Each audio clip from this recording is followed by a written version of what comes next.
Қызылорда қаласында «Слово пацана» сериалына тойып алғандар Аяз атаны соққыға жыққан. Оқиға орнынан тілшіміз. Мен негіз Аяз тауып жүрген адам, машина СТО-да кезде шамал тиын істейін деп шыққанмын ғой. Сонымен Модекс деген магазин айтты. Жаңа жылға қырғын сыйлық таратып жатырмыз. Сосын қырғын акциялар болып жатыр. Сосын шығып сыйлықтар таратыңыз деді.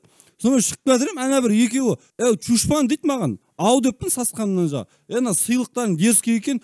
Көрсет бізге қақтын алдым деп көзден жарқ еткіз. Бәулесіне аулақ деп алып келдім мына жерге. Керек емес маған бүйтіп Аяз тоған әкесін ауыз. Бүйтіп тартып тұрып, жіберіп қалды. Мына жерге сақыта қалды, тамағым астына ойып жіберіп бар емес па? Мен районда плащ дейді былайынша. Тазасы подарка керек болды, конкретно істедім. Жаңа анау ағалар айтып жатыр. Либо сотталасың, или камерадан кешірім сұра деп. Пацаны не извиняйтесь, кеттім мен. Светлана Чушпанова, Дариға Пацанова, ПТК арнасы.